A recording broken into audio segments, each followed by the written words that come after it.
Hey everybody, what's going on? Today I'm going to be playing the NES port of Prince of Persia by request.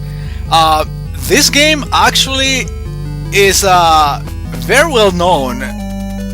You know, it's a game released originally in 1987 for the Apple II computer system and ported first of all on the PC and then, you know, the NES, the Master System, the Sega Genesis, the Super Nintendo. That I think the Super Nintendo version was created by or developed by Konami, that increased the amount of levels from the original releases.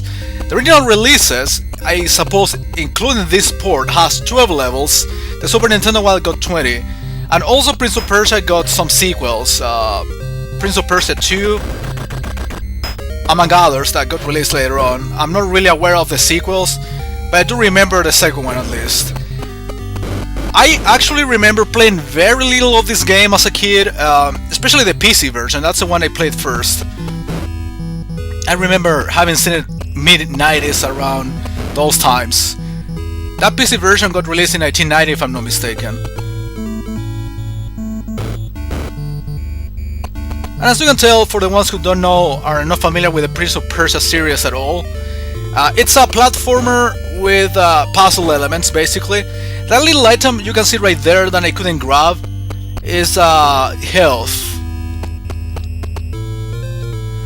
So yeah, basically now I'm going for my sword, because at the beginning of the level I should have taken the other way, going to the right instead of to the left, but I don't have a sword, and I cannot fight the guy without a sword.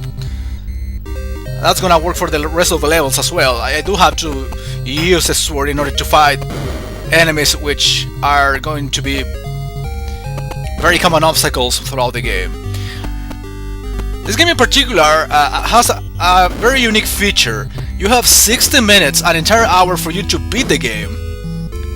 Now I could grab the sword, so now I can come back to the beginning of the level basically and fight this guy that was waiting for me. I should have shown it before, but whatever. You will see who I'm talking about. And now after I grab the sword, the music stopped. That's very weird.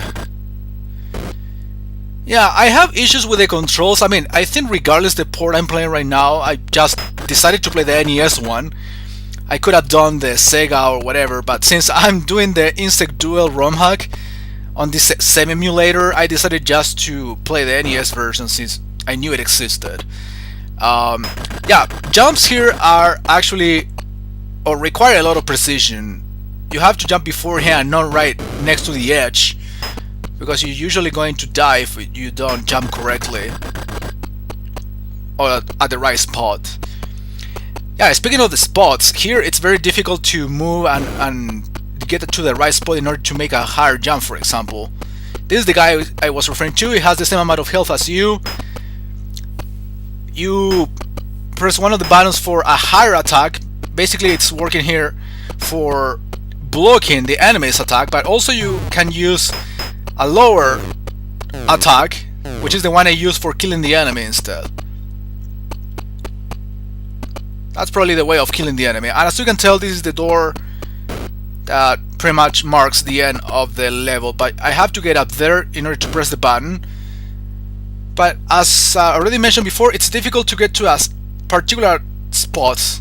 Even if you slightly touch the forward button, it moves a lot. The character moves a lot, so it's difficult to get to the right spot in order to make that jump. I guess it's just a matter of getting used to this. You are given a password after you beat a level, which is good. Level 2. 56 minutes, so it took me around 4 minutes to beat the level. Yeah, I mean, it coincides with the counter of the video itself. And now enemies are going to become more common. I think it just got hit by the floor, crumbling. I believe so. So yeah, as I mentioned before, enemies are going to become more common. I guess they're going to become more difficult to fight as you are making progress, but so far it's very easy. Okay, this item down here is basically health.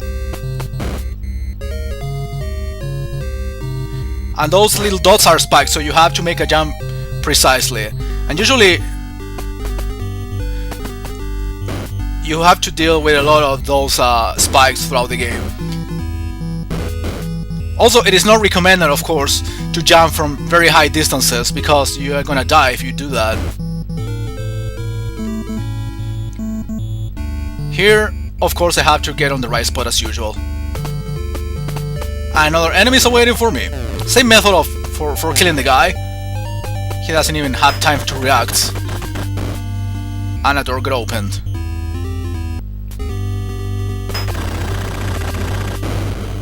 Okay. Now this little puzzle is actually very interesting. Well, now I fell, so I have to go all the way up there first. No buttons here. Just checking out. What's on the other side? Spikes. So you have to get up there. There is no other choice. Okay, here's something I noticed. Even if you jump on the wrong spot, it's going to move automatically to the right one for you to make the jump in a proper way. Okay, just fucked it up by falling accidentally, but now I have some health to recover. What's the noise? Is it me hit biting the ceiling? I don't think so. Anyway, here's the big trick. There are two buttons.